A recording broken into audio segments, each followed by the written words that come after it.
For years, researchers have been trying to pinpoint what causes so many women to get breast cancer, 1 in 8. Now, one neighborhood asked fact finders to investigate whether something where they lived caused the cancer. Tonight, Brian Mastery digs deeper in a story you'll only see on 6.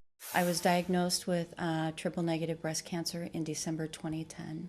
April 2009, estrogen-fed breast cancer. 4.5 years ago, I was diagnosed with estrogen-fed breast cancer. By all accounts, the three women were in good health when doctors told them they had breast cancer. More and more, we're finding out other ladies within this 2-block radius. As they shared their story with others, it got them thinking. We've got 4 women just across the street from one another that have had breast cancer. So, yeah, it kind of makes you wonder what's going on. Is it in our soil? Is it in the water? Like you would call it, as a cluster, almost like a cancer cluster. The three have lived on 63rd and Decatur for more than 20 years. Here are their homes. This area used to be a landfill, they say. Could that be the cause of the breast cancer? In my knowledge, there's no cluster in the UNMC breast cancer expert Ken Cowan. The incidence of breast cancer in Nebraska and in America is high enough that just having a small group of women, even in a neighborhood, affected doesn't necessarily mean there's something immediately in their environment that's dangerous for them or their children. Cowan certainly understands the worry for these neighbors. However, studies have not shown any cause between landfills and breast cancer. There are environmental factors that could influence this risk.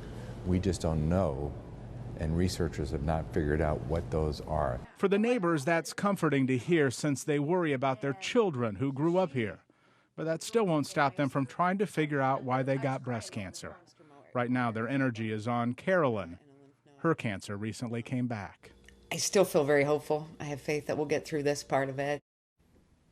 Now, here are some of what researchers know will increase a woman's risk of breast cancer: being overweight, drinking excessive amounts of alcohol, if you menstruate before the age of 12, also, if you wait until you're 26 to have children, and we know this one, genetics, John and Mallory, certainly play a role. Now, these three women would clearly like more clarity in understanding what happened, but there are ways that they can channel their inner Erin Brockovich, if you want to say.